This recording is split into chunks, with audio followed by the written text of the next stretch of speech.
lead-in that is. It was shocking if you just jumped in. Sorry. That's why I said man. So I am. I was letting everybody know that the Our Guest Podcast Studios right now is smelling like twinkling tinsels. Brought to you by Hallmark, which I stole from our kitchen. Before my wife got home from school, I went up and raided. I got 2 Coke Zeros and a expensive candle to bring down to the studio. Nice. So she's probably going to get home any minute and scream, "Where's the candle? Where's my candle?" That's what she lights when she gets home for the night. You know, she gets home, turns on the Christmas. Actually, I turned on the Christmas tree because it's already dark. Nice. Oh, I didn't turn that on when I got home. I should have. What? Wait, hang on. There's something. Oh, hang on. Did Joe say something? Roll Tide, baby. I hope that Rob guy comes back in here tonight. I'm waiting for him, Joe. I'm waiting for Rob. Come on, Rob, get in here, because his question last week was how bad is Georgia going to beat Alabama? I got an answer. Oh my gosh.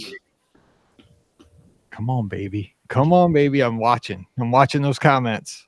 I'm doing the shows this week. I've been waiting since Saturday night. By the way, okay, just quick fun story.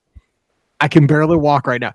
It's weird. I can run in the mornings, but right now I can seriously, because I'm kind of building back up because I took those 2 weeks off, and so I'm really in bad shape. But here's the thing. Did you see my Twitter, my Instagram? I mean, I avoided it because I didn't want to see you dancing. Okay, you saw that I did the Crimson Crane. Is that what you were doing? That's what the Tide guys do when they score the touchdown. Okay, so the crane, like Karate Kid. So I added the kick after they won. I pulled my groin muscle.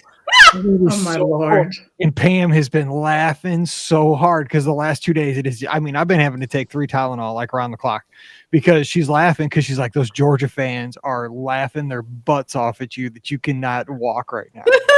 All karma, the Georgia fans are laughing at you. Anyway, so yeah. Oh, that's funny. She's like, funny. 48-year-old dudes should not be doing crane kicks. Those dudes have like 2% body fat, and they're like 18, and they're not even doing the crane kick. They're just doing the pose. Like, you need to stop at the pose. I'm like, all right, fine. Oh my gosh, that's too funny. Yeah, I try. Okay, so I will check my email and after the show, but not until after I have Taco Bell. But I will check after Taco Bell because I'm about to faint. Yes, I do need Mr. Miyagi to fix me. Yes. Yes. Please. Yes. We all need Mr. Miyagi, I think. Okay, let's do this. We have a lot in the inbox. A lot of recent ones, too. Here we go. And we're on the new computer, so if things sound weird, hopefully not. Actually, the shows last week sounded pretty good, so we got things going. All right, here we go. Actually, I should probably pull up one of those questions. Yep, here we go. 2007. Crazy. Welcome to episode 2007 of the Be Our Guest Walt Disney World Trip Planning Podcast. I'm your host, Mike Rallman from BeOurGuestPodcast.com and one of the senior agents over at the Magic for Less Travel. Happy Wednesday to you. Hope you are having a productive week, but more importantly, a fun week. And you know what? Go for both. It can be productive and fun. That's just, that's like a bonus right there. One or the other sometimes, but when you're getting both, that's awesome. I hope you're having a great day, and thank you so much for downloading or streaming the show. We're glad to be with you, and we are going to be answering your listener questions. Thanks to everybody who sends in the questions and who joins us live here on Facebook and YouTube as we record the shows, because a listener question show would be pretty tough to do without your input. So we're glad you're here. Joining me today, we have the Dream Team back assembled. It's been a while. And we have Ricky. She hangs out over at the mouseforless.com, which you should check out when you get a few minutes, which is hard to find this time of year. What's up, Ricky? Yeah, it's definitely hard to find this time of year. So, lots of news is coming out this week. So, especially if you are a Disneyland visitor. So, if you are curious, Disneyland's got some stuff. You might want to check it out on the Mouse for Us. I'm just saying. I heard a little GP coming out to the West Coast. That's correct. Yes, sir. Little GP coming this week. Actually, today when this comes out. So, yeah. See, I do read my emails. Disney let me know. They said, hey, Mike, we're going to let Genie Plus December 8th. Just tell your audience so they're ready on the West Coast. Exactly. So there you go. Nice. All right. Well, also join us. So check Mouse for Less. Keep up with the Joneses and the Nibbles and everybody else. All of them. Yes. All of them. And also joining us from the brand new studios in the greater Pittsburgh area, we have Pam Forrester, who had the courage. This is unbelievable. You talk about Apple had courage of removing. We talked about this on one of the shows. Apple had courage to remove the headphone jack out of their phones. They called it courage. I called it trying to save money. But Pam had the courage to move into a new house over the Thanksgiving holiday. Is it courage or is it insanity? I don't know. We did. It's so crazy. Really and truly, everything just sort of aligned thanks to our builder who drove to get our windows. Like truly, like they were pulling them off the truck and he was there. And then the guy that he was supposed to meet wasn't there. So he had to stay overnight and then get the window. But anyways, we got in and we've been unpacking. It was utter chaos for a few days, but I feel like I'm getting a handle on things now. So yes, we moved out of the town where we used to live, where the business is located in Cranberry Township, and we've moved a little further north. But so we're here, and I am in my new office, so it's good. The acoustics are a little different. I hear it, but I can close the doors here, so that's kind of cool. I don't know. I did put carpet in this room specifically, Mike, to help with the acoustics. Yeah. We're getting there, man. It only took almost 14 years, but we're starting to take this seriously. I know, right? I'm still podcasting from the middle of the basement because my kid still has the room, which is going to be my studio. Eventually, the show will probably be in its 38th year before I ever get that, but we're working on it. Yeah, I know. So it was funny when we were in the process of picking out finishes and doing all the building stuff. We have, hardwood throughout the rest of the first floor except for this room. So that one. That's it. It's the one. This is the one. All right. Well, hey, let's hop in and get these questions. We got a lot in the inbox today, but if you have them in the live chat, just drop them in there too. Stacy, she is from Mooresville, North Carolina. She says, "Hey, Mike, Ricky, Pam, and maybe Scott." We gave Scott this one the night off because he's still recovering from being a Michigan State fan who went to the Big Ten championship game between Michigan and Iowa. I don't even know how he did that. I'm still confused about that. Question 1, she says, "We're headed to the world for our first Christmas trip. Can you provide information about December weather?" Oh, I love weather. I always wonder weather, man. I love this. Yes, right. We typically rope drop, head back to the resort after lunch, then go back to the parks in the afternoon and stay until closing. That was a little slip because I'm thinking about layers, but that's going to be a hint. Okay. Closing. What are your recommendations for preparing for December weather and how to dress? Okay, so I think we've all been there this time of year. We all have gone down that time. We were actually there last year for the It's a World thing. But we've all been there this time of year. Again, layers is your key, and I would bring everything. You might say, "Oh, I'm going to Florida, man. I don't need mittens. I don't need a hat, a stocking cap." I'm telling you what, it doesn't take much space in the luggage. Throw it in there because nights can get a little nippy. It could be 80. You never know. Like this time of year, it is so all over the place, but it's better to have it and not need it. I would say when the sun's out, if you go to the parks, like from like 10 in the morning to like 4 in the afternoon, that's shorts and usually t-shirt weather, and you're set. That's your typical Florida. But as soon as that sun goes down, you're going to be in long sleeve shirts, probably jeans, and even in the evening, sometimes I'll layer up or put on a sweatshirt or a hoodie or something like that. So Pam, what are your thoughts on what to think about for December weather and how to prepare for that? It's like you can't prepare for it because be ready. It could be anything. You never know. It could be. You need to be prepared. You need to be like the mailman, right? You need to be prepared for snow, sleet, scorching temperatures. I have laid by the pool on Christmas Day, and I have bundled up in a down jacket and gloves and everything had everything on. I think I packed, with me. It's really, really unpredictable. But you know what? It's weird because just the other day here, it was really like the weather was unseasonably warm and then freezing the next day. And I mean, it's just so weird. So Florida's no different. Of course, the key, as all good travelers know, are layers. And what's really important, I think, especially in Florida, is the fact is that you're going to be spending more time outside. Yes. So like when it's home and it's horrible, you're like, I'm not going outside. It's not cold on my couch, you know. Right. Cold. Yes, exactly. So sometimes having like an Under Armour layer or something that really provides, some kind of warmth really helps. And gloves and something to cover your ears. I say this all the time, but if my hands and my ears are cold, forget it. I'm done. Like, I'm not going outside. That's horrible. And your feet too. If your feet are cold, that's bad. So keep your extremities warm. But yeah, take all that and then hope you don't need any of those super cold or super rainy gear. And the pools are heated, so you can swim even at night, even when it's really cold. Here's the only thing is you got to get out of that pool eventually and get to your room. That's kind of the cold part because I've been there, but you can swim. So we're not trying to make it bad, but I mean, just bring it and layer up, especially because you sound like you're going back to the hotel. That's perfect. Mm-hmm. Yes. Because that's when you can put on, switch out from the shorts in the afternoon to the jeans for the night and the hoodie.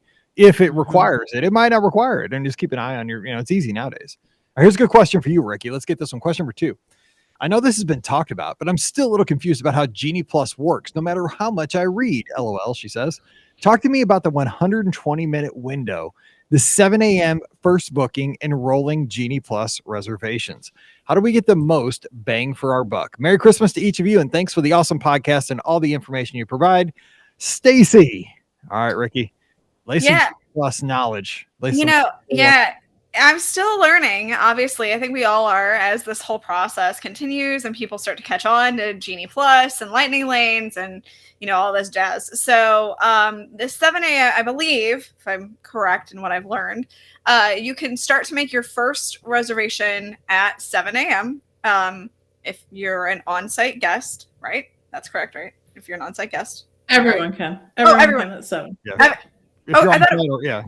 I thought it was if you were off-site, it was at 9 when the park opened. No, that's for individual Lightning Lane. Got it. Okay, I knew there was. See, there's so many stipulations. There's so many different things. Yeah. Okay, so you can make it at 7. Got it. Perfect. And then the 120 minutes is basically so from the point of when you make your, again, correct me if I'm wrong, the point of when you make your first reservation for a Lightning Lane, you have to wait 120 minutes until you can make your next reservation, which should be about the time when the park opens. Is that correct? Or go ahead. Or tap in.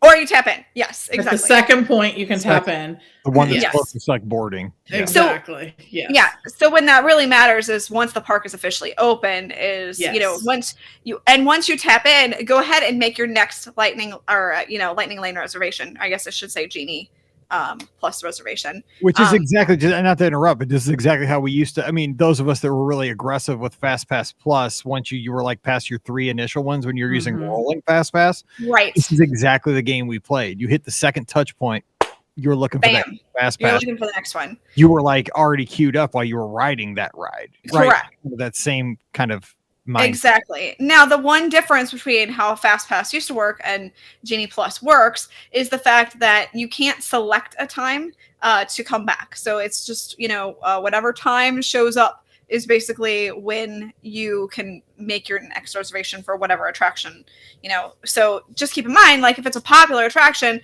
the time for return time is going to be much later than if it's, say, an attraction like maybe it's a Small World or something like that, where your return time will be a little bit quicker. So you kind of got to play the game and look to see, okay, are you here to ride the most number of attractions or with Genie Plus, or are you trying to ride the attractions with the longest wait, or, how are you trying to strategize with Genie Plus? And I think that that's kind of what's confusing people. Because at that point, so say you made a reservation, say it was 9:00 and you rode your first attraction with Genie Plus, and then you wanted to make your next attraction reservation for, say, Big Thunder Mountain. Well, the next reservation for that attraction isn't until, 2:00 in the afternoon. That's when the 120 minutes comes into play. So you have to wait 120 minutes after you made the Big Thunder reservation, not the time when it's supposed to, when you can actually ride, but the time, like that 9:00 time, you have to wait 120 minutes after that 9:00 time until you can make your next Genie Plus reservation. So I think that's kind of what's confusing people. Clear as mud. I know, it's totally clear as mud. I mean, legit clear as mud, and way to just need to complicate things. That's just what my grandma used to say. I got to keep her alive. Okay, Pam, any other just something to think about, practical stuff for Stacy, because Stacy she's a wily veteran Disney traveler, but it's a whole new world. Little lad in there for you. It really is. It really is. It actually sounds more complicated than it really is. In practice, while you're there doing it, it really works pretty well. We really were able to knock out a ton of attractions by using Genie Plus. And what we did in particular at the Magic Kingdom, I think this works really well, is that we just did like you used to do with Rolling Fast Pass, right? We picked when we tapped into our second touch point, we picked whatever attraction was available next. And oftentimes you could find one within 5 or 10 minutes of when you were doing that. And so we just knocked out a bunch of attractions during that time. I think that, coupled with early entry that you get when you're staying on site, coupled with the park hopping, it really does make for a day when you can get a ton accomplished if your goal is to ride a bunch of rides. And that's why I said you have to pick which is the way you want to strategize. Yes. If you want to ride the most number of rides, I think you really can with Genie Plus. If it's to make sure you ride the attractions that have the longest wait, that's when you really have to look at things and figure out, okay, because the ability to ride the high demand attractions, the waits are going to be much later for those. So you're not going to get to ride as many attractions with Genie Plus because of that. But if, like you said, you just went with the next one that was available and that's the best way to do it, in my opinion. That's kind of a fun way to do it too, though. You know what I mean? For somebody that's been there a bunch of times, it's ridden everything a bunch of times, right? Just to kind of let's see where the wind takes me on the next one. It's almost like a race. Yes. Here we go. What's coming up next? Boom. Let's go. Let's ride. It felt exciting, actually, to do it that way. It really kind of did. It really sort of added another level of I didn't feel like I had to be with my planning brain all day, right? I just let Genie Plus sort of, take me where it was going to do. And we really had a fantastic day trying it out. So. And Rennie says right here in the live chat, just got back into Genie Plus 3 out of my 6 days. Worked great on the day we park hopped to 3 parks, and also worked great at the Magic Kingdom. Debatable at Hollywood Studios. He said used it, or he said used it, but I don't know what the last time was, but maybe I think that they used it at Hollywood Studios, but it was a little more challenging there than it is at, say, either park hopping or going to just the Magic Kingdom. Right. And I think that's true. The number of attractions that they have at Hollywood Studios is definitely higher. And there are a lot of high demand attractions. So the wait times for those attractions are going to be a little bit further out, kind of like what we were talking about. Whereas at the Magic Kingdom, you have a lot of smaller attractions that are part of, Genie Plus. Like and so and stuff like that. Exactly. So you can get a lot more done in a quicker amount of time. I feel like that's kind of where people are frustrated with Genie Plus at Hollywood Studios, is the fact that they're all such high demand attractions that everybody's picking those, and so the wait times are just making it a little less enticing to get it there, I think, in a weird way. So great information. Okay, so this next question sent in by listener Carla. She says you have to play this, and she gave a YouTube video while reading this question, which I'm not going to play because that will get us delisted and all kinds of copyright strikes and stuff. But it's Dreamgirls singing the song "One Night Only." So okay, got that in your visual in the head. "One Night Only." Everybody sing it in your head, because that is copyright free. That is in the public domain if it's in your brain. It says, Mike, Ricky, Pam, and Scott, I need some wisdom and insight. I have a business trip to Orlando at the end of February, February 27th to March 1st. I'm going with my boss, another mama who has 2 kids, but this is just going to be us adults. The conference entertainment, is one night is a free express pass to Universal Studios. The conference hotel is Portofino, and that night is booked. But that means I have one night free in Orlando that we can go to a Walt Disney World park from 4 p.m. to close. Which one do we go to? I haven't been to Disney without kids since I was pregnant, so I want to take full advantage of this opportunity. Does this mean we go to Epcot and drink around the world? This is after Festival of the Arts, but before Flower and Garden, so I don't know if that would impact your decision. Let's see. I was last at Walt Disney World in May, but that was before fireworks came back. Which nighttime show would you go to if you only had one night of freedom? Sadly, I can't come a day early. It's MG Kid's 6th birthday the day before, and I can't miss her the firstborn's birthday just to go to Walt Disney World. Yeah, you're a good mom. You probably shouldn't do that. Yeah, probably not. No. Okay, so she gets one night of freedom.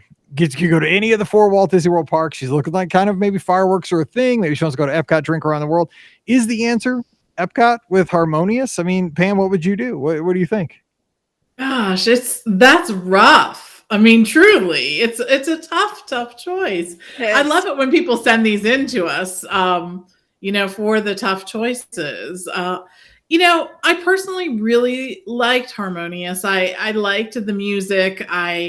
The more I watch it, the more I enjoy it. I think it's just really kind of a cool thing. And I cannot take away the beauty of spending the evening in Epcot, just sort of snacking and drinking your way around the world. It's just a really fun activity. And one of the reasons why Epcot is usually up there tied with Magic Kingdom as my favorite park, right? Because it's just such an enjoyable experience. You could go there and absolutely get no attractions done and still have a fantastic time. And I love that about Epcot.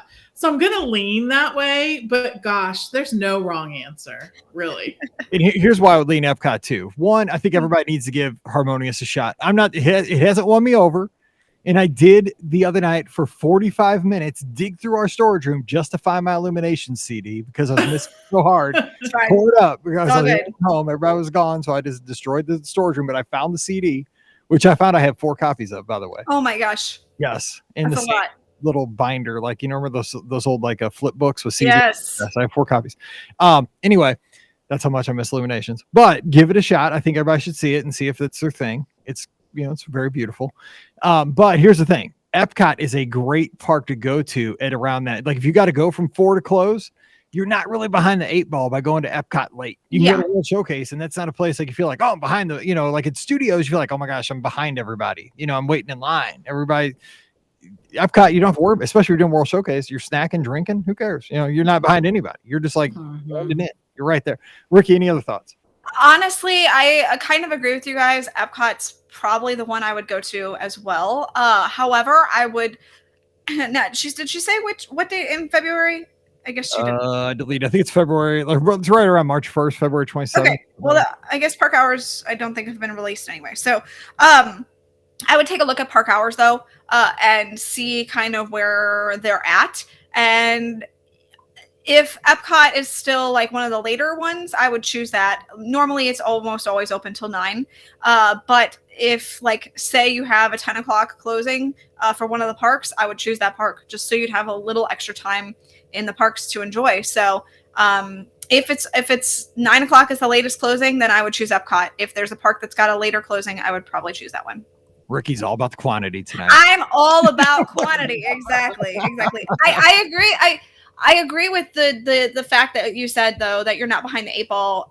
Because I was thinking about Hollywood Studios, but you're right. Again, kind of what we were talking about earlier, and using Genie Plus and everything like that. Like, there's just so many people kind of waiting in line at that point that you're not going to get as much enjoyment, I don't feel like, as if you went to Epcot and just walked around World Showcase. And even though the festivals aren't taking place, you'll still get to see some of the topiaries and stuff like that for Flower and Garden, because those will be up. So that's kind of cool, and you'll get to experience that. You of course won't get to experience the food booths, but you'll still have a good time snacking around World Showcase. And the front of Future World at that point is usually a little less busy too. So if you did want to actually experience some attractions, you won't have as much of a wait in Future World at that point either. So let me ask you guys something real quick off script. We got a lot of questions. I'll get to it. We don't spend too long on this. Have you seen the artist, the Walt statue for Epcot? The one they showed, kind of like the clay model of it. Yeah, I think that is so cool because it looks so casual. I love how casual it looks. Like he's just chilling. Like he could be sitting on my front porch. I love that. I'm pumped about that. It's really cool. I like that you're going to be able to I guess get up close to Walt in a way. It's sort of similar in Disneyland at Disney California Adventure with their statue, and it's really I took advantage of some photos with that statue. So not having it be up in a place where you can't really touch it, I guess, is kind of a cool thing, because obviously the partner statue is put up on a pedestal, quite literally there. So I think I'm really excited about being able to, be in that kind of, all the selfies in the world. Exactly. I think it looks so neat because it's just so casual. It's just like, he's sitting on his front porch. He's just hanging out with you guys, with you. I love in the park. I mean, who wouldn't want to hang out with Walt in the park? I'm just saying. Yeah. That just made me happy. I know there's a lot because people complain about some things, but I was just like, that is just awesome. Like, I mean, some people, I heard people saying mean things about it, and I'm like, you need to get a life. Like, for real, that is cool. I back off. Anyway, here's a question from April about Marathon Weekend 2023. Come on, we haven't got the 2023. Wow. No, seriously, hold on. Okay, hey Mike, do you think it's safe to assume that the 2023 Marathon Weekend will be held the first weekend in January 2023? Yes, I think look at that weekend after the first. Let me look. Yeah, I was gonna see. Weekend. It'll probably be the week. It'll probably be the weekend of the 5th, 6th, 7th, and 8th, if I had to take a guess, because the first is going to be Sunday. So I would assume it would be that 5th, 6th, 7th, and 8th. Perfect. When do registrations normally open up for Marathon Weekend? Typically they open up in April. So, but who knows what it'll be like with this year. That's usually when in the past, like before all this, that's when they opened up. My goal is to book the rooms as soon as they are available to book. My dad is an avid runner, and I talked him into running the Dopey Challenge with me for 2023. It'll be his very first time to Disney World and my fourth. It'll be my first time running a Disney race too. Love listening to you, Pam, and Ricky, and Scott every week. Such a positive start to my day. Thank you in advance for taking the time to read and answer my question, April. Thank you for listening to the show and for the great email. And I just think that's awesome that you're going to run these races down there with your dad. That makes me just hear, because I ran with my daughter, and I know we fought like the 19, it got a little dicey, but now that we're back home and we got our medals, it was fun. We made it through. The last 7 miles weren't the prettiest thing in the world, but we made it. So there you go. All right, another question here from Tammy, who's usually in the live chat. I don't see her tonight, but she might be here still. Hey, Mike and Ricky and Pam. Number one, what rides at the Magic Kingdom have a Christmas overlay, not just for the Christmas party? Good question. I call it Jungle Cruise. It's only the Jingle Cruise. I know, that's what I called it. Yeah. It's only Jingle. Yeah, that's it. Didn't they do Space Mountain last year for the party? For the party, they did Space Mountain. They did. I know they did something for Monsters Inc., but I don't remember. I don't remember that was just a walkthrough. They might have. I know it was walkthrough for Halloween, but I think they might have done something for Christmas. They did the teacups. Oh my gosh, Mad Tea Party, and then Jingle Cruise. I think that was it for Christmas. I think we may have just had an earthquake here in St. Louis. I'm not sure, but my whole desk just shook. Like, seriously? Yeah, we have them here every once in a while. Yeah, I know. I was in St. Louis one time where there was an earthquake. Yeah, I was at my desk at school, and my Mac almost fell off my desk. Yeah, maybe either that or somebody just ran into our house or something. I don't know. It was weird. Like, my monitor shook. Anyway, number two, can we go to either entrance at Epcot for the 30-minute early entry? Thanks and Merry Christmas. Tammy, give the good news, Pam. Yes, you absolutely can. You can head in through the International Gateway, or you can go in through the main entrance. And if you're staying at one of those Skyliner resorts, you can take the Skyliner from your resort over to the International Gateway entrance. And if you're in the Epcot resort area, you can just walk. So. Yep, we call that the Shoe Leather Express. Grumpy's call it. Okay, listener questions since episode 2. With newbie cruise questions. How about when I see an email like that? Here's what I thought when I saw this hit my inbox. Listener since episode 2. That's a long time. But here's my question. Why didn't you listen to episode 1? We have done 2000. This is episode 2007. What was wrong with episode 1? Like you were so close. That's like no. I think they said they started with episode 2. Maybe they went back and listened to episode 1, and they were like, "Okay, this isn't bad." Yeah. I was like, "Oh my gosh, that's so crazy." Hey, Mike and crew, I started listening to the podcast with episode 2, but I've never had a question to ask before. My husband and I are considering a Disney cruise for February 2023 for just the two of us. Grover Washington reference. We've only cruised once before, Alaska on Princess, and we feel like total beginners. Our options are a 4-night from Port Canaveral on the new Wish, a 5-night Western from Miami on the Dream, and a 7-night Eastern from Port Canaveral on the Fantasy. Oh my God, don't make me pick between these. Oh my goodness. Oh, okay, let's see. We honestly do not care about the ports except for getting to visit Castaway Cay. Transportation to the ports is not an issue. This would be taking the place of a Vero DVC stay, not replacing a Disney World trip. Which ship would you choose for 2 adults and why? And do larger ships negatively impact the Castaway Cay experience, assuming normal passenger loads? Thanks so much. I love the show. Karen is in Delaware. We have lots of friends in Delaware. All right, but Pam, this is your bailiwick. Go for it. What you got? I think I'm gonna do the Fantasy. Really? And I'll tell you, I do. The Fantasy is a 7-night, and I think the correct choice is always going to be a 7-night. Well, I mean, we're all about the quantity, and I'm just saying. Yes, no, for sure, but it is. And the other reason is it is the newest ship in the fleet, and I think that I prefer the larger ships. I love the Dream and the Fantasy just because I like the extra restaurants. I like the extra activities. To me, I really take advantage of that, and I hope that you will too, because there's just so much to see and do there. But I love the Fantasy. I think it's just a beautiful ship. I have not spent enough time on it. I feel I've been on it a few times, but just it never feels like enough. I still feel like I'm learning about it, each time I am there. While on some of the other ships, I think I know them with my eyes closed. Like I can get from the port to stern or whatever, the front to the back, without even thinking about it. So I think that I love Palo on the Fantasy. I think that it's really a pretty restaurant. Each of them is a little different, but I really enjoy that one. And again, no matter what you're choosing, choose the 7-night for sure. So.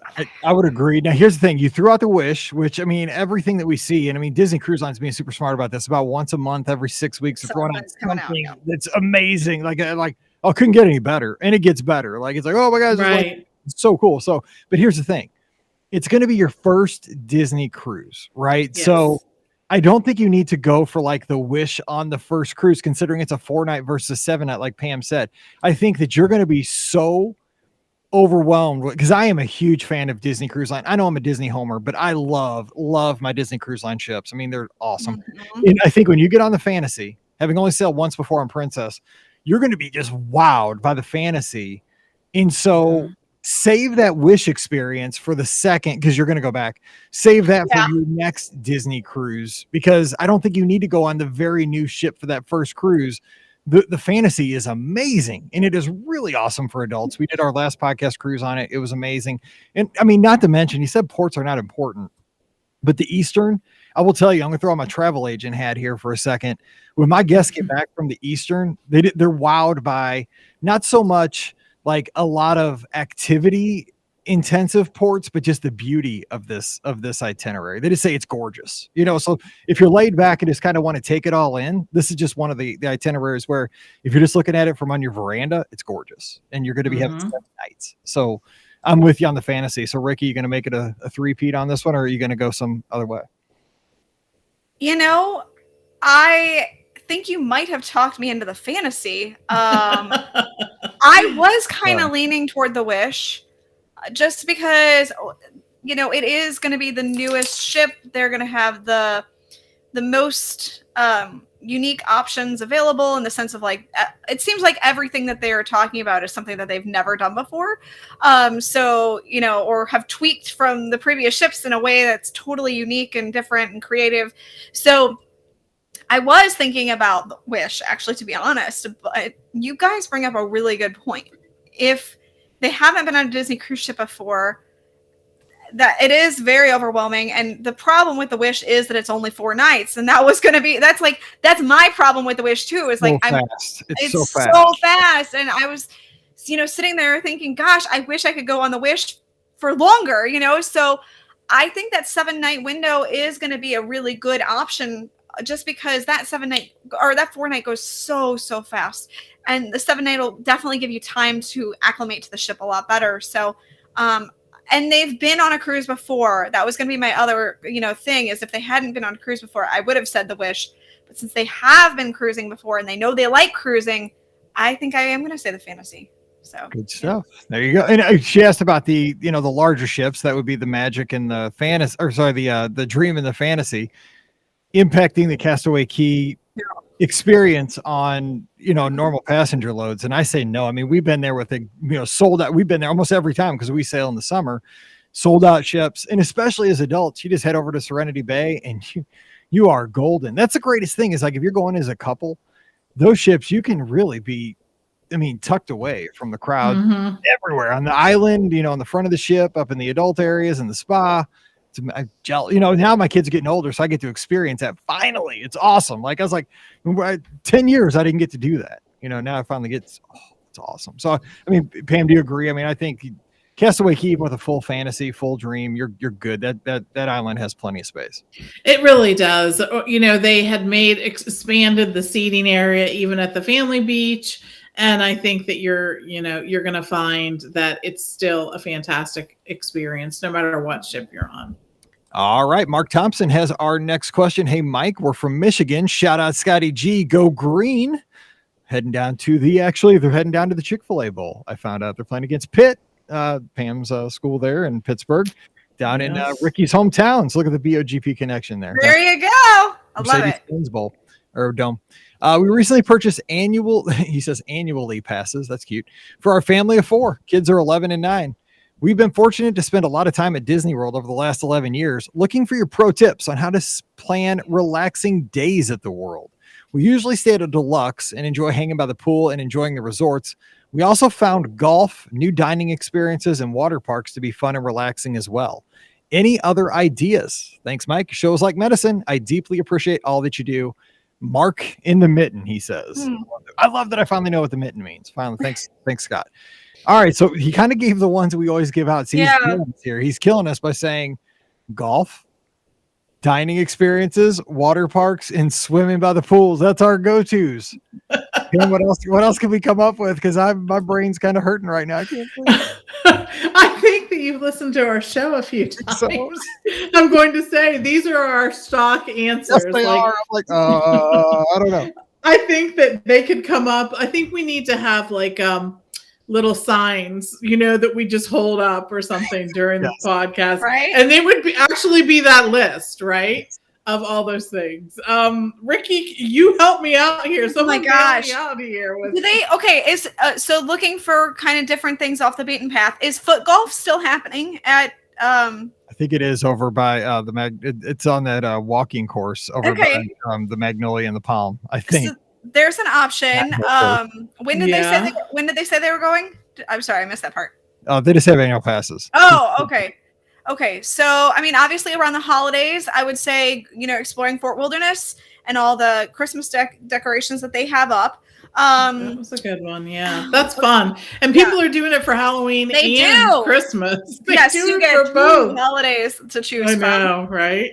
Let me just give a negative. Don't go to the outlet mall. Orlando. That'll be right now. Don't because the outlet mall. Don't even quantify. Ever don't. No, ever. The outlet mall is fine. No, stop! I'm kicking you off this. Don't go right now. The pricing is not very good, so I wouldn't go now. Okay, I was also. You could go see the new Cirque du Soleil show, which just opened. Which I've heard. Oh, look at that! Drawn to Life. I've heard rave reviews about Drawn to Life, so that's good. Well, we're getting help from the chat room. Look down. Fort Wilderness, horses, and archery. There we go. Thank you. Good. Thank you, we Lisa. need help. Yes. Let's see here. Bowling at Disney Springs. Audie coming in. Good job. Thank you for that. Yes, super Audie. Thank you. I love that. Yeah. You could go to the NBA experience. Oh, no, too soon. Jennifer is in here, and her daughter she's the only one who got to go. I'm just saying. Her daughter loved the NBA experience like nobody else, and you just hit her right. Jennifer and I went. We are the two people that were there.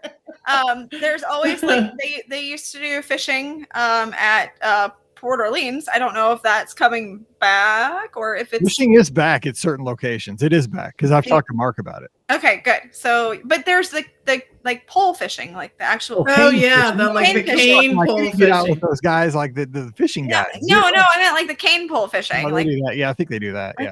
but I don't know if it's back yet. So I think okay. how hard is it? Just stick with the. They're bringing so many things They back. are. That's the thing. Like over the past few weeks, we've had some really great announcements. So I mean, I think that that's a cool thing. I'm trying to think.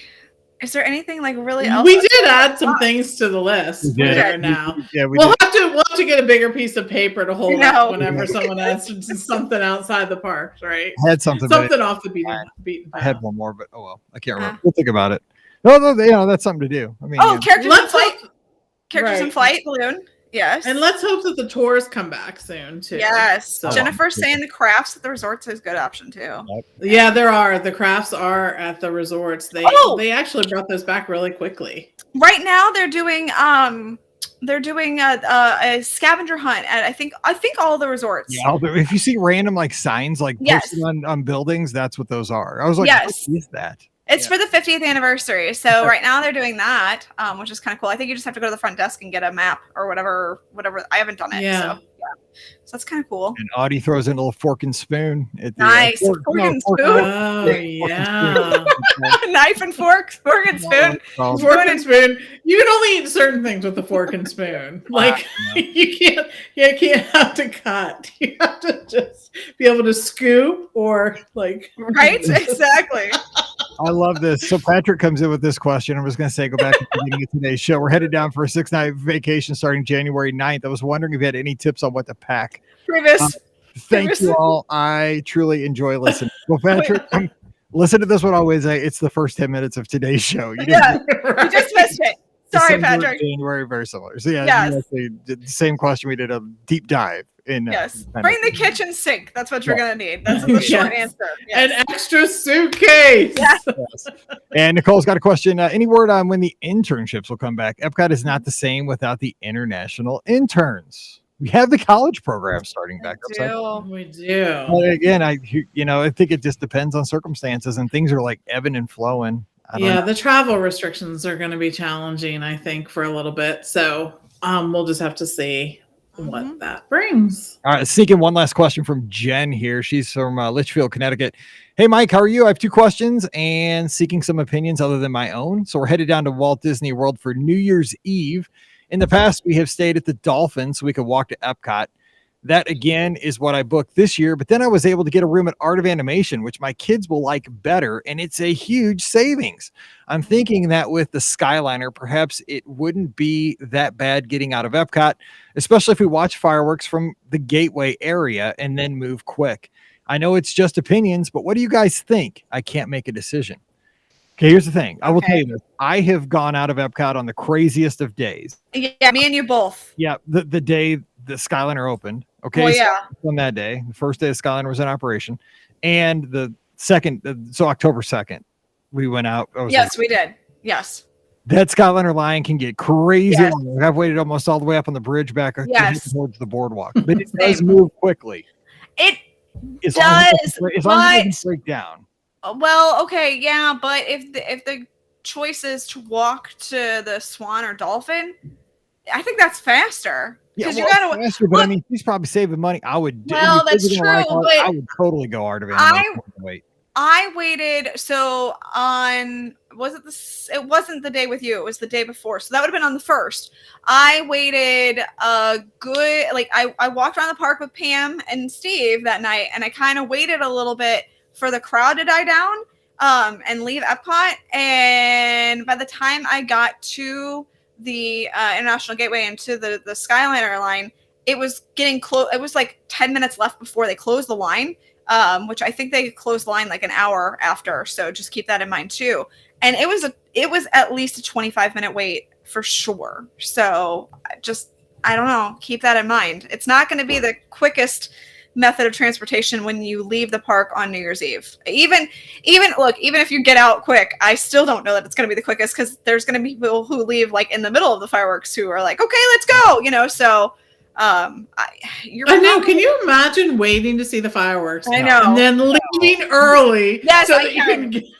I That's not absolutely your can. commercial with all I've the little seen- people in the parking lot. No, you don't. Yes, No. I can. I've seen people do it. It's crazy, but It's whatever. nuts. It's whatever. Yeah. So anyway, I'm gonna say you're probably gonna wait at a minimum on New Year's Eve for about 25 minutes to get on the Skyliner. I just want to give that as a heads up. So just keep that in mind. Here's what I would say. I would say that if you leave at a reasonable time, like say you're back in the UK, Canada, France area, you're not even like, you're not even like over that bridge. You're still in the, World Showcase Lagoon area, but you're in the Canada, France, UK vicinity. Right.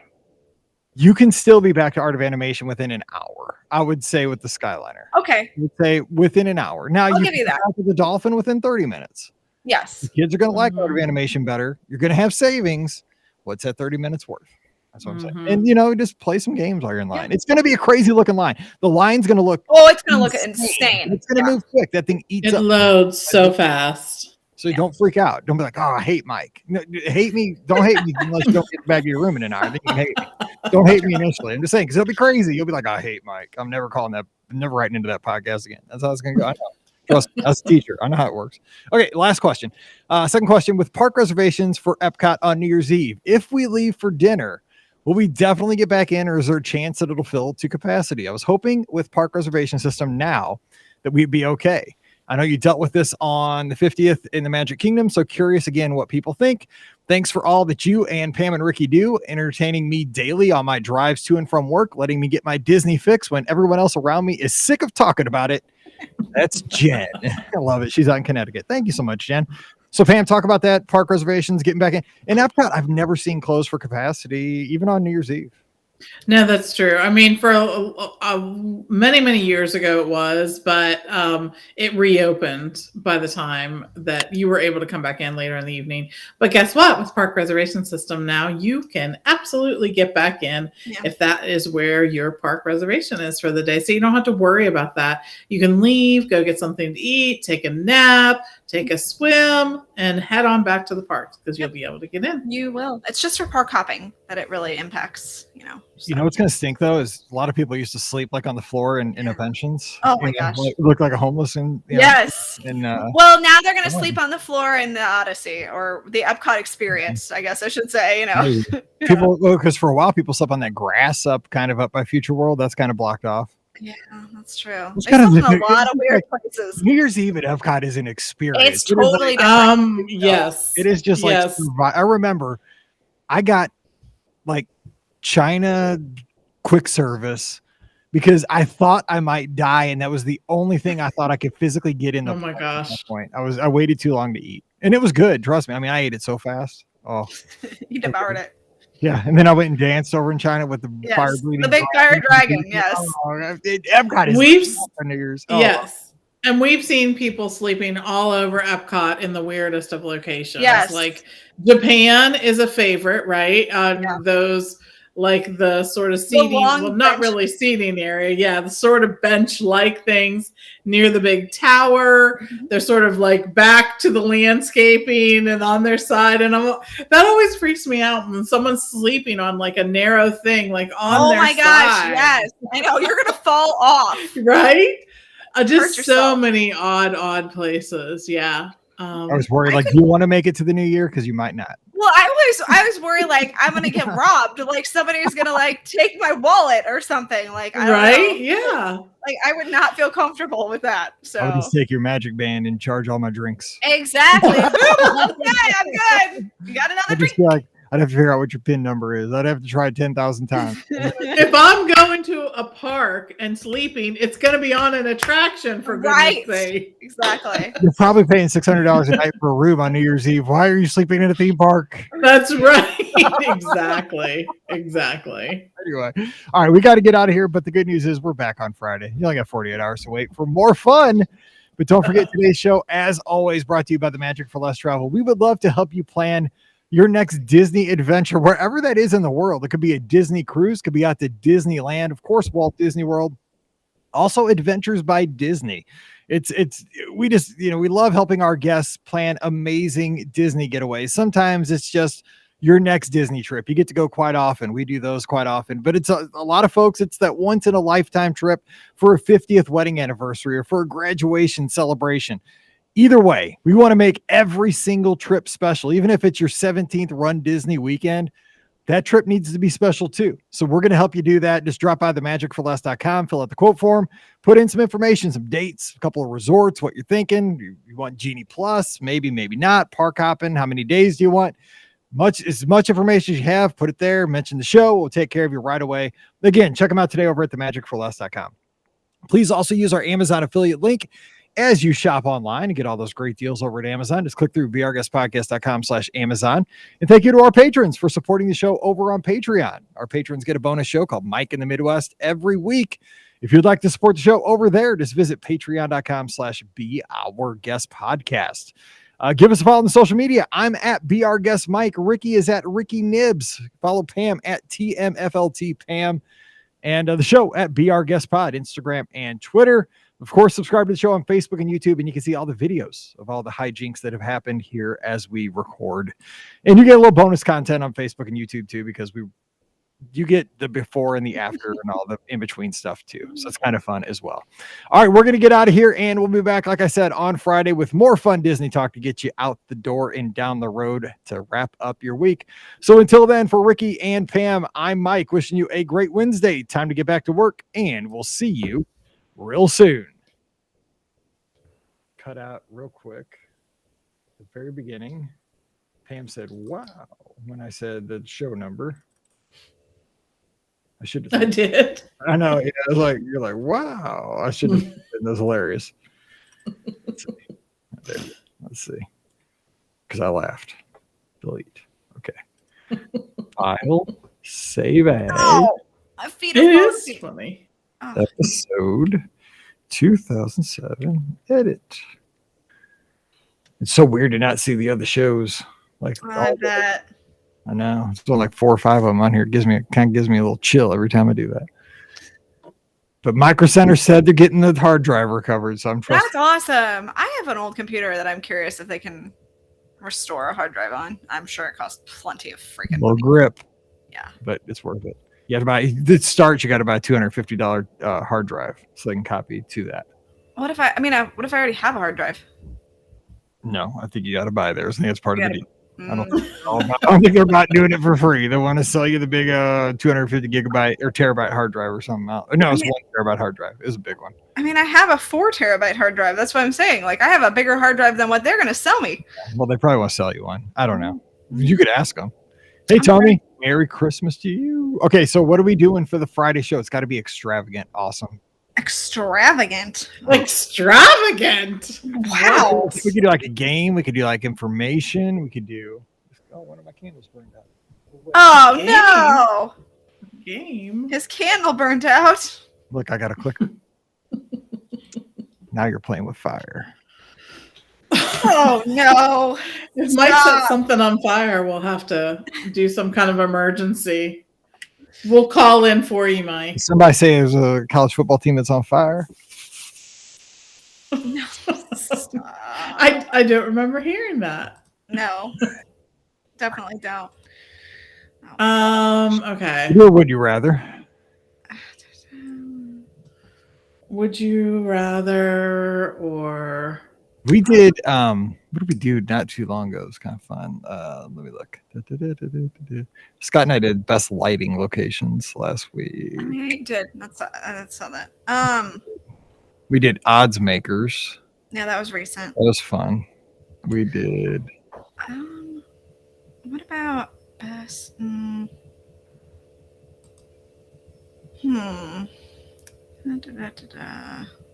By the way, my leg still hurts. Georgia fans are still cracking up. I'm in gosh. pain. I'm in pain still. Just so you oh know. my gosh. Just sitting. When I get up, I'm gonna be struggling to get up the steps. I can already tell.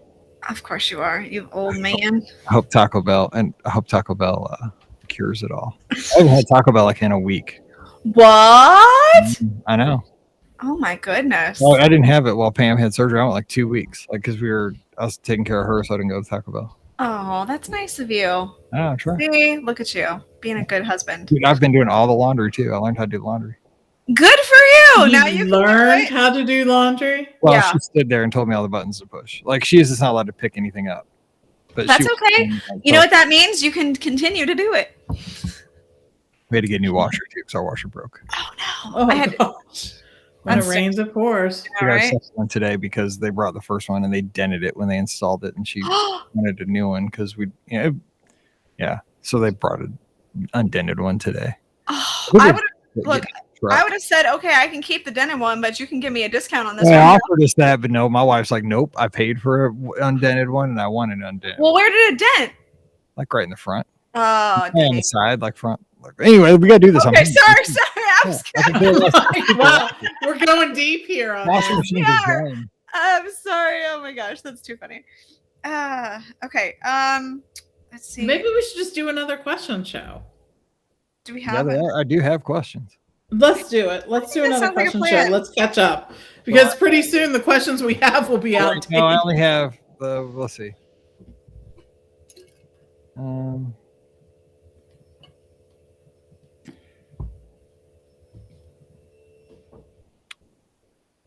Nah, I don't have enough for like. I only have like 2 or 3 that are like current.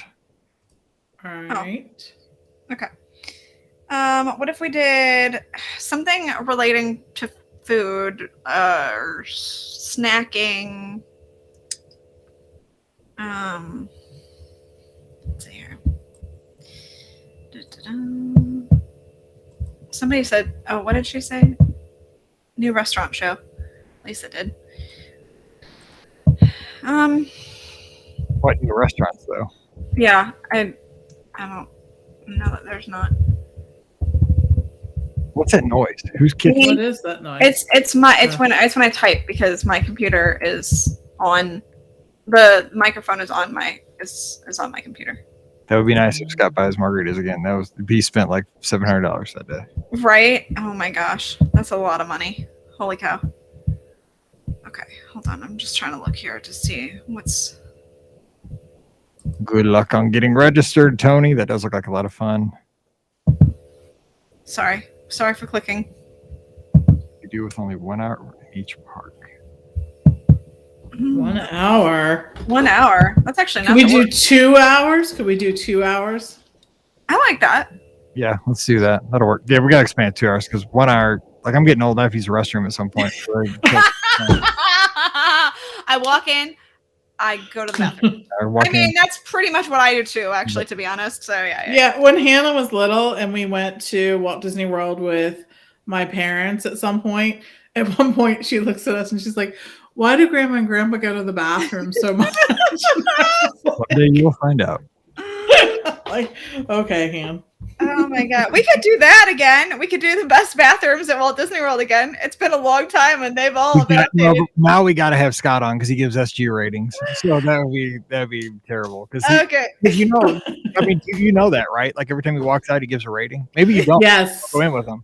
Yes. So, Okay. because I'm always in the bathroom with him, like we go, because we're always at the park together, and every time we go in, we rate it. Like it's either like it's 1 to 5 SGs. Got it. Okay. Really good, it's 5 SGs. Like if it's terrible, like if it's the bathroom at by Pirate, By Pirate, yeah, House, It's 0. That's always 1 SG at best. Got it. I was gonna say No, that's the worst is Germany. Let's just be honest. Ooh. Germany's really bad. Is it really? I think it's about. Oh, it's You know, horrible. yeah, you're right. Germany's really bad. You know, it used to be really bad too. Although I think it's still decently bad. Is the Morocco bathrooms? They're nicer, but they're always packed. So Okay, Yeah, we're doing a show without Scott because this is too much fun. okay, all right. He'll crack up that he's not here because we're going to call it the SG. We're going to use the SG rating, so it's a 1 to 5, and we'll just kind of just follow me. This will be fun. Okay, we got this. So Okay. we will do your show, Lisa, about the 1 hour. Sorry. Diane. Yeah, because it was a good show. We are going to do that, so don't worry. But I have a couple of thoughts, and this will be Scott will crack up. And it's been a long time since we've done a bathroom show. Like Because- a long yes. time. And because I heard another story about something I heard on another podcast that'll fit in with this. So Okay, perfect. Okay, so I forgot what it was called. Okay. So, I forgot what it was called. Okay, I think I got my opening. Okay, I had to get my head so I don't say it, so I don't offend people. Okay, first it's not really offensive. It's just gross. Okay, I mean, yeah. 2008. Here we go. Welcome to episode 2008 of the Be Our Guest Walt Disney World Trip Planning Podcast. I'm your host, Mike Rallman from BeOurGuestPodcast.com and one of the senior agents over at the Magic for Less Travel. Happy Friday to you. Hope you had a very productive week and are ready for an awesome weekend. We are going to have some fun this weekend. Myself, we are headed up to the Dells, Wisconsin. I guess that's what the city's called. I don't know. Everybody calls it the Dells. I guess I should know by the time I get there this evening. But I've been told that I needed two places from I love our listening audience. I mentioned this a couple weeks ago. I've gotten so many emails from folks that live in Wisconsin. Overwhelmingly, I've been told to eat at two places. And these two places have the best names, so I am seeking them out. One, a place called Moose Jaw. How can you not go and get beer and pizza at a place called Moose Jaw? And then the other place I need to go get breakfast is a place called Paul Bunyan's. That sounds awesome. I'm saying, so if you're looking for Mike Rallman this weekend, the Moose Jaw and Paul either Bunyan. Moose Jaw or Paul Bunyan's. So I will check that out. But yeah, hopefully it'll be fun. Mallory is having her first competition this weekend up at the Dells at the Kalahari. We're not staying at the Kalahari, unfortunately. We're at the Staybridge. We couldn't get a room there, but we're going to be, doing the cheer dad thing where it's like, here's the deal. Any of the cheer parents out there, Paige played team sports, soccer, softball, basketball. Sports go on for like an hour at least, like the game. You have time to kind of process things. Nope. With cheerleading, 2 minutes of like holding your breath, almost having a heart attack, hoping nobody sneezes or drops anybody. It's ridiculous. It's brutal, like watching this, but hopefully everything goes smoothly. We get a bid to Summit. Again, the race is on to get to Disney in May. That's the whole goal of this whole thing. It's called the Summit at Wide World of Sports, so we will see how it goes. But excited to be up in Wisconsin, seeing all of our friends up north this weekend. Are they like the opposite mitten of Michigan? I don't know. Are they like I don't know. I just thought about that because they're kind of almost, no, maybe not. I don't know. I have to ask when I'm up there. Anyway, we're going to have a good time today. Ricky's joining me, and we kind of brainstormed a fun show idea for you today. So hopefully you're not having breakfast. Ricky, what's going on over at the Mouse for Less this week? How you doing? I'm doing good. You're leaving St. Louis, and I'm heading up that direction. So that's it. Yeah. I heard you were heading out. You heard me. Yeah. 500 miles. Peace out. See you later. Yeah. So I'm looking forward to having all of my favorite, St. Louis delicacies. So the Emo's Pizza, the Pasta House, the Lion's Choice. All my favorite things to have on a ride up. Probably stop at Doozle's, which I know you think Fritz's is better, but I'm sorry, Doozle's is. So all my favorites. So. White Castle. No White Castle. I'm not the biggest White Castle fan. The thing that I liked at White Castle that I don't think they have anymore, it was a chicken mozzarella sandwich, and it was a garlic mozzarella cheese that they put on this sucker, and it was so flipping good. Oh my gosh. And I don't think they have it anymore, but when they had it, I would eat a ton of those sandwiches. So that was the last time I did that. So yeah. I just brought up White Castle to see if people connect the dots to today's topic. Got it. Loose connection there. Okay. Smart. Also joining us from Pittsburgh, Pennsylvania, and she's the co-owner of the Magic for Less Travel, Pam Forster. Pam, I have a question for you because this one is from my wife. Okay. She is all about the Goblerito because we were Googling it. We looked up the restaurant. We're like, can you get this thing delivered? It's so good. You had Gobleritos. I mean, is it, I mean, this thing looks perfect. I mean, it looks like it's a 10 out of 10. Is it? I mean, this is a Goblerito. It is a 10 out of 10.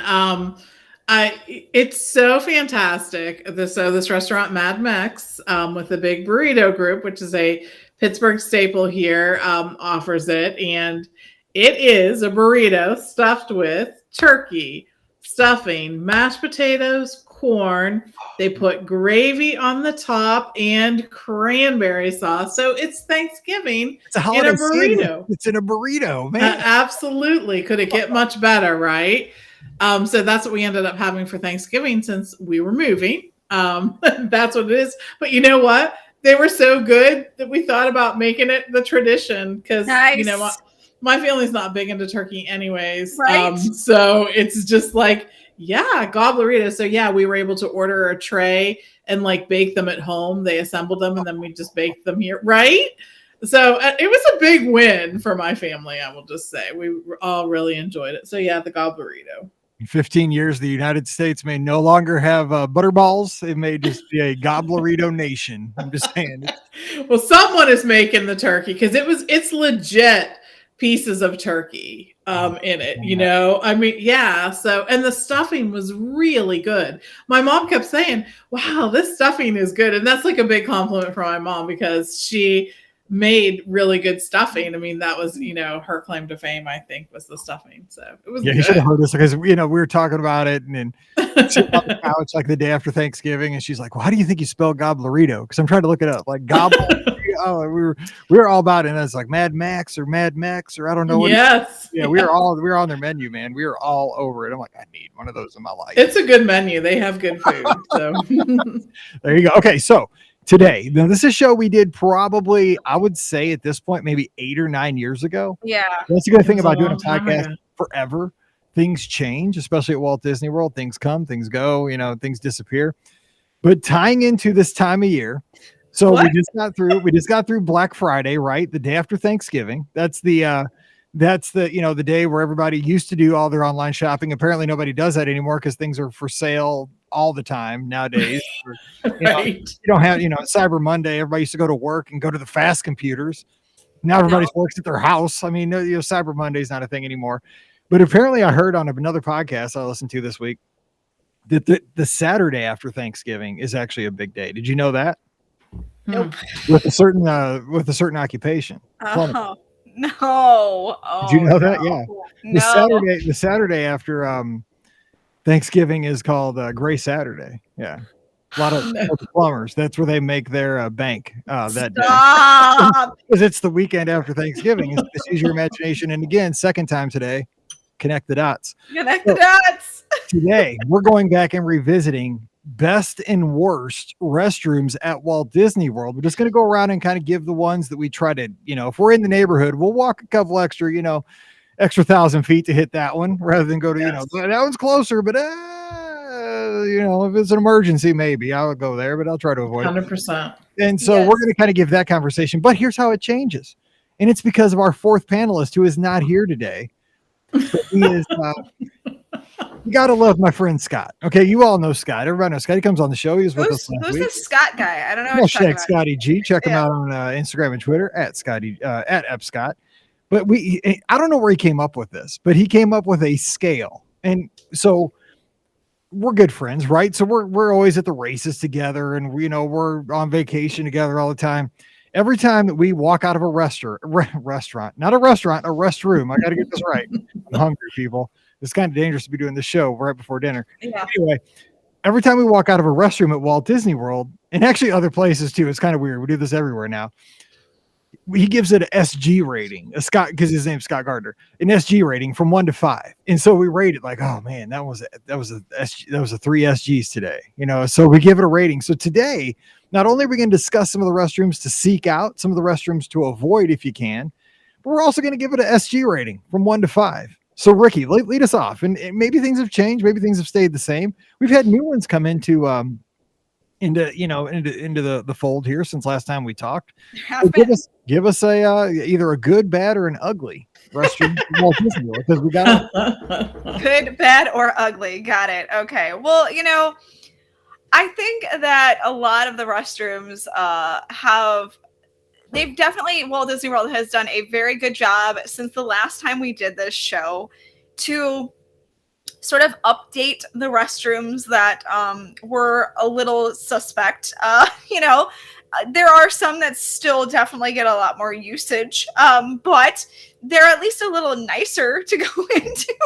Mm-hmm. So I mean, like, I'm thinking the Pirates bathrooms, of course. I guess I should say the Adventureland bathrooms, because there are bathrooms That's by a Pirates. big difference. That's a big difference because the ones that are by the Swiss Family Treehouse are a 1 SG at best. However, the ones that are at Pirates that are kind of behind the store that are hidden away, those can almost be a 3.5 to 4 SG. And they did update the ones behind Pirates, so I tend to go to those now. So that's going to be my one, is that they updated those bathrooms. They're much nicer and they're kind of hidden, so not a lot of people know about them.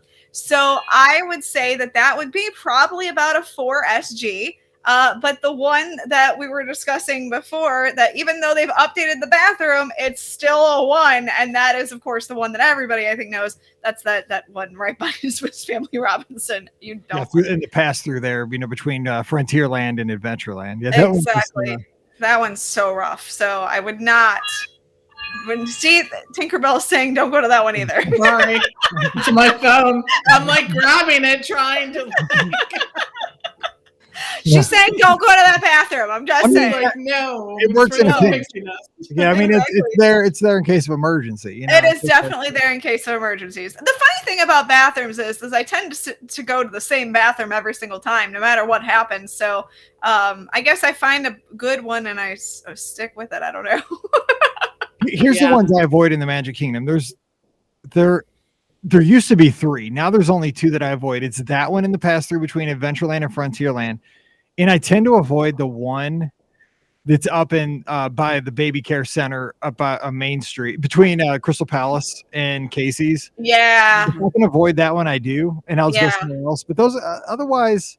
The one in the front of the park, too, is kind of can be real busy. Although I do tend to go to that one because, as we were talking about before when we started talking about this topic, I tend to get into the park and I'm like, I have to go to the bathroom. So I end up going to that one anyway, but it's definitely not one of the better ones for sure. It's so weird at the Magic Kingdom. There's like hidden bathrooms that are in plain sight. For example, those restrooms in Tomorrowland that are by the Tomorrowland Terrace. I mean, there's never anybody. I use those all the time. Those are, and that's always like a 4 SG. Like, it's always clean. It's like open. There's tons of like room in there. Yes. I mean, I'm speaking from a different perspective of well, this is true. Lots of urinals. I'm just saying, like, lots of places to go. So you're good in there. That's a good. So Pam, let's kind of go Magic Kingdom since we're in this. Okay. Part. What thoughts there?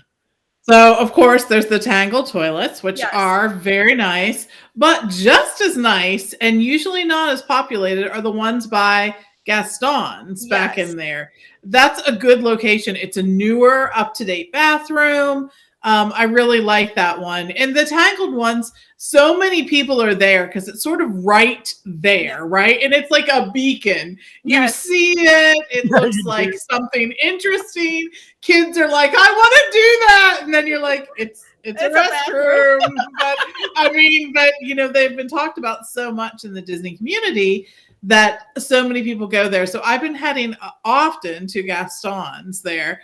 Like you all, I try to avoid that pass-through one between Adventureland and Frontierland like it's the plague. I think that the plague could have been there. It could be there, right? Yes, 100%. 100%. I'm trying to think. I tend to not do the one there on Main Street or the one that you mentioned by the baby care center. There are ones in Tomorrowland which are newer and sort of to the right. Yes. And those ones are fine. The ones that are sort of right there by Cosmic Rays, before you get to Cosmic Rays, if you're walking from like the People Mover, no. Don't do those ones. The only thing that's nice about those is they do have a little, and I thought Disney was going to start doing this in all their restrooms. They have a little green or red for occupied or available, and I think that's genius. And I'm, like kind of like in the parking garage. And I totally thought they were going to do that like across the board, because I was like, that's so genius. And then they didn't, and it's just in that restroom. And I was like, they really should continue that. So right, I know. I'm going to throw in a couple tips here for runners, because Marathon Weekend is coming at us like a semi truck right now. Okay, so when you're running one of the races, like the marathon or the half marathon, your distance where you're going to have to take care of business. For one thing, you got all the porta potties. Those are just all 0 SGs all the time. Yes. Who cares? You don't have any choice. They know you don't have any choice. They don't care. once the race happens, here's the trick. They will have porta potties on the course. But if you're running a longer distance and you're going to be in the theme parks, many times the restrooms will be open in the theme park. So if you can, hold it till you get to a theme park. Now, here's some great ones. We're talking Magic Kingdom. If you're running a race that goes through the Magic Kingdom and comes through the front, here's some of my secret pit stops. One is as you're coming through the bus like area at the Magic Kingdom, there's restrooms on the left. Yes. Those are good ones. Nobody knows they're open. They always are on race mornings. Right before you go into the Magic Kingdom, you can stop there. Nobody's in there. That's a great spot to stop right before you hit go into the Magic Kingdom. And that way you're all like, you're comfortable when you're going down Main Street and you can enjoy it. You're not trying to hold it, right? You're like, oh yeah, I'm relieved. Okay. So if you can't though, then you gotta, you're not going to enjoy Main Street as much, but here's the trick. One time I waited and went into the Magic Kingdom and I used those restrooms on the left, right past Anti-Gravity's there across from the Tomorrowland Speedway. Yes. That was the most chaotic, crazy. Those are awful. I ever so had. bad. Dude, That's the one where there were women That's the coming one in. we were just talking about. Yes. During the race, it was just a free for all. There were women coming in. There were guys. It was just like, dude, it was like, oh my God, get me out of here. It was like a pit stop with like 100 people for like 2 toilets. It was crazy. Here's my tip. Although I don't know if it works for Marathon Weekend, but there are better in the sense of like not as busy restrooms just a little bit further down by Cheshire Cafe. Now there's not very many there, but it's usually not very busy, and that's usually the one that I'll go to because I know that it's not going to be as busy and I don't have to deal with that anti-gravity one. So I skipped that one. But what brought it up was Pam mentioned the ones by Gaston's. That's the one I go to now. That's a good one. The beaten path. You want to just go off the beaten path a little bit. Yeah. So Yes, you do. So yes. You just want to hide. We got to get all these parks in though. So go ahead, Ricky, real quick. The one that can be hit or miss, and I'll say why, is the ones by Splash Mountain. I avoid those. I don't like those because I don't like going to. Here's my rule about that. I don't like going into restrooms where people can be wet. That's going to be the question. Yes. That was the question. There are wet people coming in and out of those restrooms. So take that with a grain of salt. Because I'm like, is it because they were wet? Or I want to use my imagination, I don't know. You don't even want to think about it. But here's another oddity in the Magic Kingdom. In Liberty Square, there really aren't restrooms, except there is a very small one in Liberty Tree Tavern. And again, if you have to go to the bathroom, it's like so small. It is super small. So small. So try to plan that to go before or after. So you don't have to do that. Agreed. Yes. Okay, so let's go over to Epcot. And Epcot. So here's the thing. There's actually restrooms on both sides of Spaceship Earth. And those are really fine. Even though they're in a super high traffic area, it's kind of counterintuitive. You think, oh, avoid those at all costs. I think they're fine. I would give those. There's usually an attendant there too. Almost always. Yeah. Almost always there. So like whoever it is, he or she is usually on top of it, keeping things like really clean. So I like that too. Mm-hmm. Yeah. Yep. So I would say that. So Pam, other thoughts for restrooms around either to avoid or to look for at Epcot? Okay, so there are some good ones in Epcot. Actually, some of the nicest ones. First of all, I've got to mention the restrooms in America. They're humongous. They're usually very clean, and they're all very modern. So it's actually one of the best restrooms in all of Walt Disney World, in my opinion. I think that that's the case. But there's some other good ones. There's the Arendelle restrooms in Norway, right? Those are new. Those are my go-to, actually. If I'm anywhere in that area, I go to those. Those are totally new. Right. Yes. It is. It's very cool. And a new addition to Epcot, this one will be an interesting one, the Space 220 ones. Oh, hey! Right? That's a good now, choice. Not everyone is going to be here, but they're new, and there's some really cool kind of signs and stuff like that in there.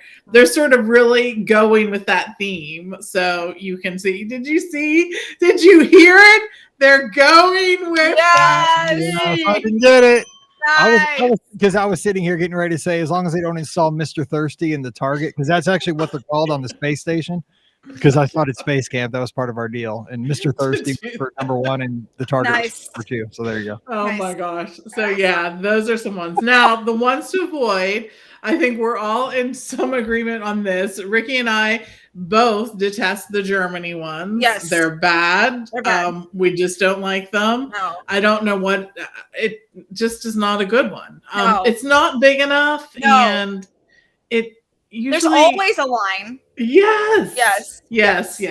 So don't love those. No. I'm trying to think of some other ones that I don't love. Am I thinking that there's stinky ones by the refreshment port over by Canada, between Canada and like where you walk? No, they're small. No, I don't think they have those anymore. I think they closed that because Are they now they have gone? the big new restroom Oh, right by down there. Starbucks. By Starbucks, which is a Okay, nice yeah, so bathroom. maybe I'm just having like a flashback or something. There did used to be though, and that was not a good one. Like No. it literally had like 2 or 3 stalls, Yeah. and Yes. it always was like it smelled like It mouse smelled gear. bad, And- yeah. Yes. The one that's by Starbucks is so much nicer now. Like It I said, is. they've updated a lot of the bad ones, but It there's still a is. few that are left. So yeah. So Agreed. yeah. But the ones by there's this hidden one, right? By Journey into Imagination, where Yes. they still have the old Epcot loop. Five SGs just because of the tile and the Yes. background loop. Yes. And it's hidden away. Nobody knows it's there. Like you might run into Exactly. You have no idea. The Dreamfinder. You feel like you've gone back in time, like you've entered a portal to Yes. a restroom in another dimension. I It think is Captain that. EO was walking out of there the other day washing his hands. When I was crazy. Yeah. Nuts. Well, was it Captain EO or was it Mike Rollman? Just Could have been. just Just as- saying. Yeah. Yeah. You never know. So the land, theirs are kind of I try not. I end up using them though. I don't know what. Again, I'm in there. I tend to like. I'm like, hey, I'm here. I'll just go. So I guess that's kind of. They're better than they used to be. They are better than they used to be. What about France in the new Ratatouille area? So Yeah, so it's there. It's not as big as you'd think it would be, right. and not super themed, but they're Yeah. clean and they're new. And but see, here's the thing. I feel like those are super busy right now because everybody is just swarmed back there Mm, for the Ratatouille. new crepes or the Ratatouille attraction or whatever. So I think that those are pretty busy at this point. So yeah. And I'm all about throwing in these bonus tips, like in between parks. Here's another bonus tip for the restrooms. If you're going to take the Skyliner, use the restroom before you get on it, just in case it breaks down. I'm saying Yes. it happens. Don't I'm question telling you, it. You don't want to have a full bladder in that thing, Nope. for Just- 20 minutes. And there's But there are restrooms at Caribbean Beach There are. at the Yes. station. So. yes, there are. So Ain't going to do you no good, though, if you're dangling from the No, wire there. between No, the it screen. won't. Yeah. No, it won't. yeah. Rick, Okay. anything else for Epcot? I do. I have a couple. So if World Showplace is open, I have heard that the at least the men's restrooms, the women's were not quite as large, but the men's restrooms, they literally just go on and on and on and on and That on. place is like a stadium. I mean, It Yes, is. it's crazy how many bathrooms they have available for that area. Yeah. Another restroom that I tend to use is the one in the Epcot Experience. They updated those, and those are kind of nice. So I kind of go in there, and usually I'm hanging out in the Epcot Experience anyway. So that kind of does that. The other one that I think is off the beaten path that nobody really uses, and I think that they have a pretty extensive number of stalls, is the one in the Living Seas, or I guess I should say the Seas with Nemo and Friends. Wow, I went back in time. Yes, they have a great restroom on the first floor. After you get off of the attraction, I just usually make a beeline into that one. So yeah, especially if you have a 44-ounce Coke, it's the deluge. yes, exactly. So those are the ones. But that you're I use. underwater at that point, right? Aren't you still in Sea Base Alpha? Yes, I agree. Yeah, That's yeah. interesting. Yeah, Think so- about that. I know, right? Yeah. I think that's funny. Yeah. The American Adventure ones, though, they replace like some of the I love when they take like the worst, because the ones in American Adventure that used to be on the left-hand side of the pavilion, Oh, so it's bad. the Yeah, best they were. one. Yeah, And so- they're still there. Oh yeah, they are. are they? people I didn't- Yes, they But people are. don't use them because the newer ones are open. Yeah, Look, why they're would still you? open? You can still use Yes, Yeah. they're still them? I didn't know open. that. Oh, I Yeah. didn't know that. I didn't even realize that. Over next Yeah, to Greek because Eagle. you saw the new one and you didn't even Yeah, look it's like, back. oh yeah, I'm like, Nope, you're like done. okay, so So- that's a good rundown of Epcot. Let's go to Disney's Hollywood Studios. And I got to jump in first. The one I avoid is that one is you go in the park on the right in that like yellow building with the Yes, and I always use that one again because I'm walking in the park and I'm like, I really have to go to the bathroom, Brian. I'm sorry, I have to stop here. Oh, but it's a nightmare. I agree with you, but Yeah, I'm always using that one's too busy for this dude. I agree. I've used it in a pinch, but I'm just saying, like that one's probably one SG for me. Yes, okay, I'll give you that. One. So what about Ricky? What else about the studios though? We got any hidden gems? Anyone? Oh, I got another one to avoid though, and I bet you. Okay, go ahead. It's the one down by Tower of Terror at the end of Sunset. That one that kind of stands on the right as you're looking at the tower. Yes, it's all by itself. It's a weird one. Yes, it is when you sort of walk up a ramp. Yeah. Yes. I don't know what it is, but I try to avoid that one. That one is again super busy all the time because you got rock all the time. Yeah. Now the ones by Rock and Roller Coaster are not always that busy. Correct. Yes. You're tucked away. You're back on the left as you go. They are tucked away. They're not themed great, but they're at least. Who cares? Yeah. Yeah. Exactly. Exactly. I don't need a toilet that looks like a guitar. It would be cool though. I tend to notice that one's not as action packed, I guess I should say. Yeah. So okay, the one I think again I tend to go to but should avoid is the one in Toy Story Land. Everybody walks past it. It's always so busy. It's got the giant, Scrabble tiles that says restrooms, so you really can't miss it. But I feel like those are kind of like often used. The one in Galaxy's Edge, as you walk toward the area where Kylo Ren usually is, that is pretty good. They're pretty themed, but I think the sinks are weird. Like the sinks are awesome, and they're awesome, but they're really weird. I have to. So those are a little awkward, but I'll use those. And then I'm trying to think, the ones over by the Muppets, those are newer. Actually they're themed after Gonzo's something Flush, I think. Royal Flush, Gonzo's Royal Flush, which I think is fantastic, by the way. Way to go, Disney, on that one. That was bravo. And then there's another one that's right like by Baseline Tap House that I kind of tend to go to too. But that's again a pretty busy intersection.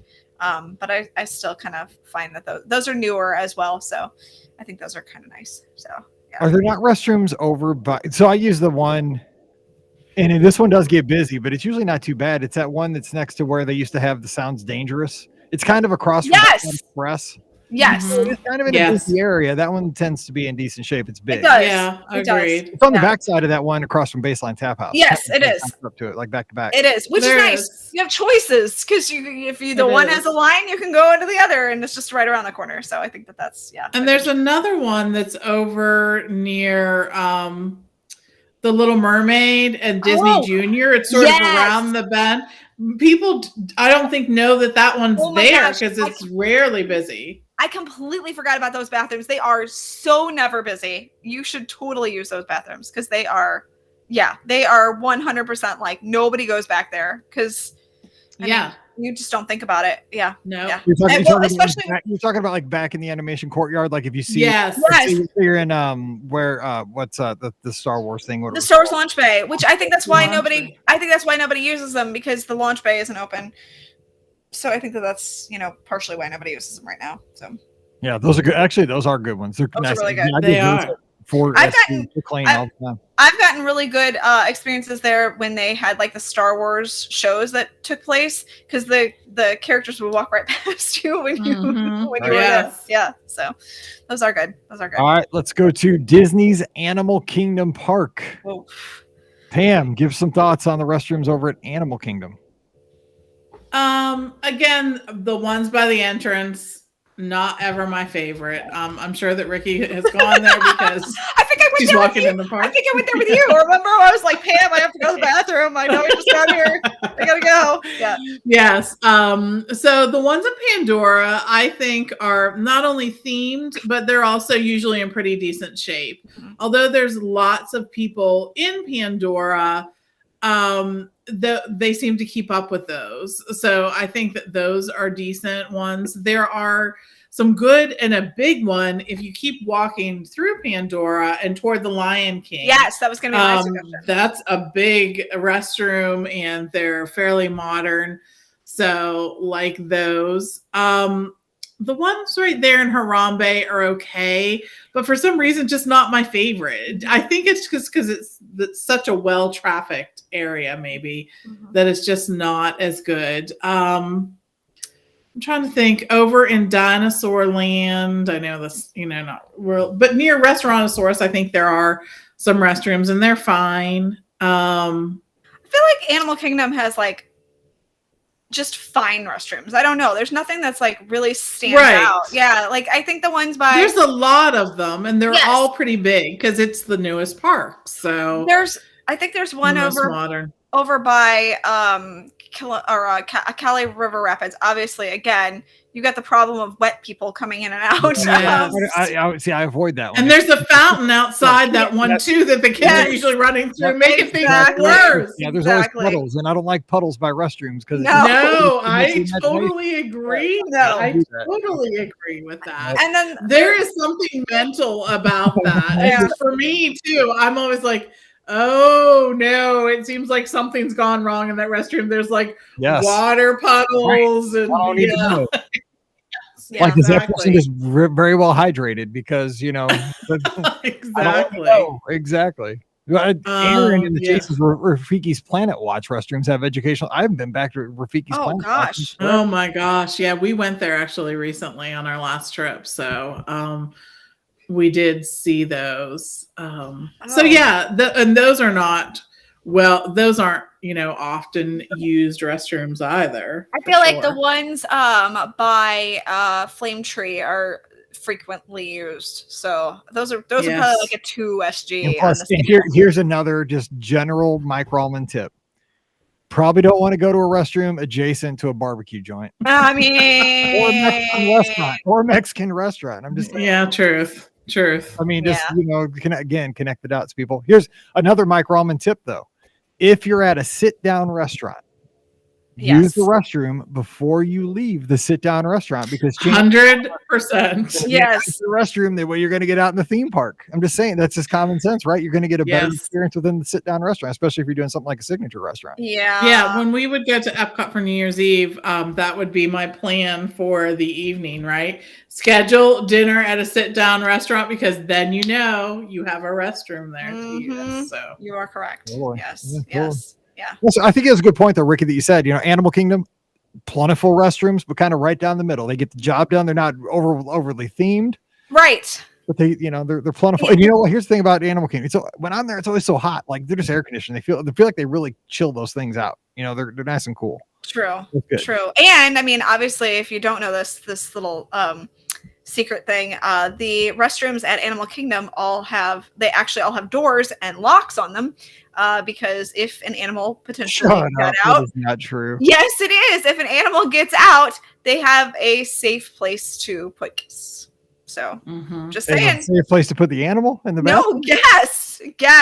There's not enough stalls for all the guests to go in the bathroom. I mean, obviously they can go like other places. Like the lucky 1% get to go in a stall. They would have other locations for guests to go, but like I'm paying for GD Plus. I want to be safe in the restroom. Yeah, you think GD Plus is expensive? The combination to get your lock in the restroom in case that tiger gets loose. That's way. Well, that's the thing, though. Think about it. There are very few animals that if they got loose, I would really be worried about, like the lions, the leopards, or the cheetahs. Yes. What else? I don't have to outrun the cheetah. I just got to outrun Ricky. So thanks, Mike. Yeah, that's good. That is not true. Oh my gosh. Yes, it is. You read that on some It is true. That is not right. 100%. It's true. I'm emailing Joe Rohde right now. All right, let's wrap this up with Disney Springs. Now, Disney Springs is kind of like Animal Kingdom, right? I mean, they've really invested in upgrading, in the expansion. When it went from downtown Disney to Disney Springs, they've really kind of taken care of the restrooms and themed them into they're tucked away in areas, but are there any that are better than others, or they just kind of all take care of business? I mean, I feel like they have plentiful restrooms in the fact that most of them, there's a lot of them available for guests. I tend to find the one, I don't know, there's a lot that are off the beaten path though at Disney Springs. So I feel like they're always really super busy there. I know that there's the one like by the Vivoli El Gelateria or something like that. I've used that one a number of times. And there's one over by the main shopping area by the kind of like the Lime Garage that I've used a few times too. So I feel like most of the restrooms there are, like I said, they're passed by a lot of people. There's not a lot of hidden ones. So there's not like no, I agree. Like there's a really nice one though. It's kind of if you're looking at World of Disney, it's like that's a newer one and it's nice, but it's super busy. But it's always busy. Right. Yeah. So what I tend to do is like I try to go to one of the extremes, either way down at the end of West Side, or I tend to go up by the Co-op. There's like an older one, kind of back by Basin. Oh, yeah. There's, it's an older one. It's not like one of the nice ones that's around Sprinkles or something, but it's it's off the beat. Again, kind of the lesson of this is try to go off the beaten path. Yes, this is definitely. And what are your true. thoughts for Disney Springs? I really try. We're usually dining there, so I'm going to use the restroom. Bathroom at that is at the restaurant. House. Exactly. Yeah. I mean, it just makes sense, and less people, and they tend to be in better shape, I think, because they have someone scheduled to actually, do that. So that's typically what I do.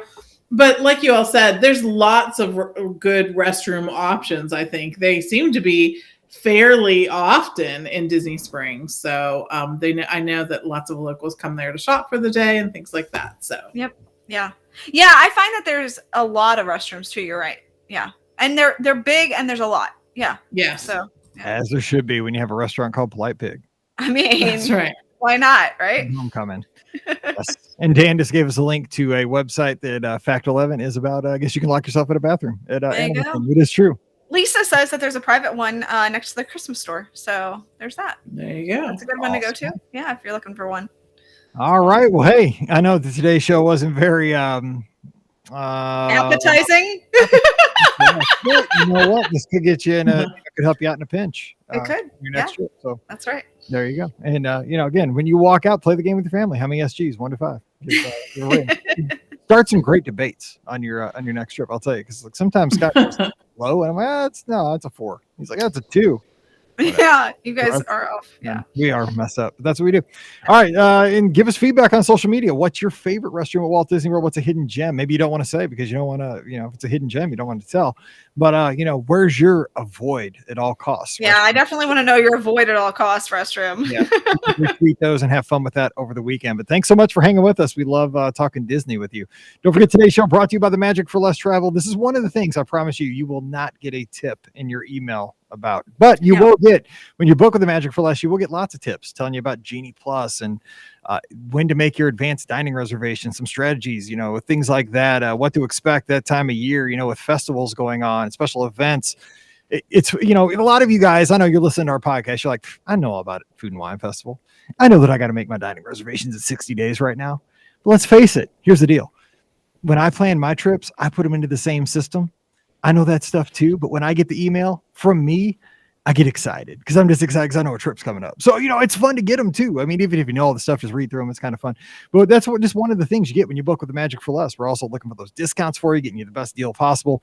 And when you have to make a modification, it's way better that I wait on hold than you. Trust me, these days. It's insane. Well, it's brutal. Yeah. It's pretty bad. So, just swing by themagicforless.com, fill out the quote form while you're there, and we'll take great care of you. I promise you that. So check them out today over at themagicforless.com. Also, please use our Amazon affiliate link as you shop online this holiday season. One extra click means a lot to us. BeOurGuestPodcast.com/Amazon. And thank you to our patrons. You allow us to put the show out 3 to 4 times a week all around the world. Couldn't do it without you. I appreciate you guys. And our patrons get a bonus show called Mike in the Midwest every Thursday. Just drop by patreon.com/BeOurGuestPodcast for more information. Give Ricky a follow on the social media at Ricky Nibs. Give Pam a follow at TMFLT Pam. I'm at Be Our Guest Mike. And of course, follow the show at Be Our Guest Pod. I'll be posting stuff from Wisconsin this weekend and maybe from Moose Jaw or Paul Bunyan. There you go. Who knows? So until we get back together again on Monday with a fun trip report, I'm Mike. We got Ricky and Pam. Have a safe weekend. Stay safe, stay healthy, and we'll see you real soon. All righty. That was fun. Yay! Awesome. Yes. 2008 edited. All right, We you guys. are classy people. We kept it clean. We did. We did. All right. You guys have a good night, and I will. See y'all. All You too. right, we'll see you guys later. Okay. Bye. Yeah. All right. Bye bye.